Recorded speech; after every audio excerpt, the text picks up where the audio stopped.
Bhojpuri star को लगा बड़ा झटका। पवन सिंह को बीजेपी ने दिखाया बाहर का रास्ता। पवन सिंह को बीजेपी ने पार्टी से किया बाहर। जी हां, बीजेपी ने भोजपुरी सुपरस्टार से नेता बने पवन सिंह के खिलाफ कड़ी कार्रवाई करते हुए उन्हें पार्टी से बाहर का रास्ता दिखा दिया। पवन सिंह को बीजेपी की प्राथमिक सदस्यता से निलंबित कर दिया गया है।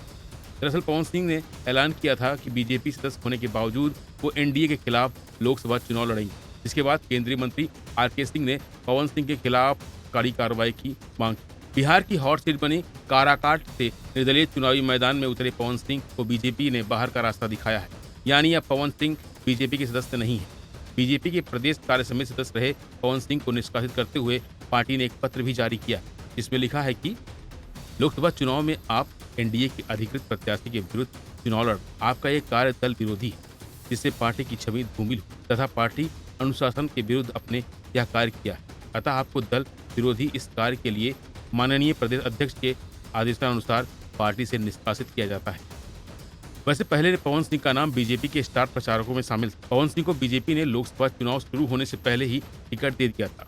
पार्टी ने उन्हें पश्चिम बंगाल के आसनसोल से प्रत्याशी बनाया था, लेकिन उस समय आसनसोल से पवन सिंह ने चुनाव लड़ने से मना कर दिया।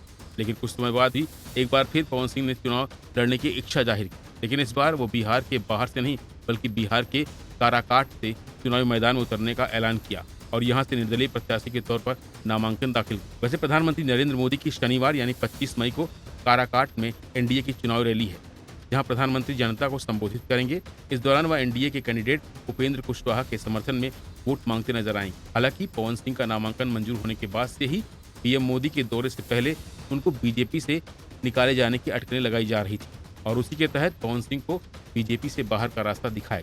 वहीं से पहले आरा लोकसभा सीट से दोबारा चुनाव लड़ रहे आरके सिंह ने पवन सिंह के बीजेपी की प्राथमिक सदस्यता सस्पेंड करने की बात। उन्होंने कहा था कि अगर पवन सिंह काराकाट से चुनाव लड़ते हैं तो पार्टी से उनका निलंबन उचित फैसला होगा, क्योंकि काराकाट से उपेंद्र कुशवाहा एनडीए उम्मीदवार हैं और उनको पीएम मोदी ने मंजूरी दी। साथ ही मंत्री ने कहा कि एनडीए उम्मीदवार के खिलाफ चुनाव लड़ने वाले किसी भी शख्स का मतलब है कि वह मोदी जी के नेतृत्व वाले गठबंधन के खिलाफ। फिलहाल पवन सिंह काराकाट से निर्दलीय प्रत्याशी के तौर पर काफी एक्टिव हैं और उनकी एंट्री से काराकाट का रण भी पूर्ण हो गया है। दक्षिण बिहार की काराकाट लोकसभा सीट पर एनडीए से उपेंद्र कुशवाहा के खिलाफ महागठबंधन खेमे से सीपीआई के टिकट पर राजाराम कुशवाहा चुनाव लड़ रहे हैं। वहीं पवन सिंह के निर्दलीय पर्चा भरने से यहाँ जंग त्रिकोणीय हो गई। भोजपुरी स्टार की रैलियों में उमड़ रही भीड़ एनडीए नेताओं की चिंता बढ़ी हुई। साथ ही कुशवाहा को अपने वोट बैंक खिसकने का डर सता रहा। हालांकि पवन सिंह चुनावी रैलियों की भीड़ को वोट में कितना तब्दील कर पाते हैं या तो 4 जून की लोकसभा चुनाव के नतीजे आने के बाद ही पता चल सकता। लेकिन बीजेपी ने पवन सिंह को पार्टी से बाहर का रास्ता दिखाकर ये जरूर बता दिया है कि पार्टी में अनुशासन तोड़ने वालों की कोई जगह नहीं है। फिलहाल इस खबर में इतना ही। बाकी अपडेट के लिए बनी रहिए वन इंडिया हिंदी के साथ।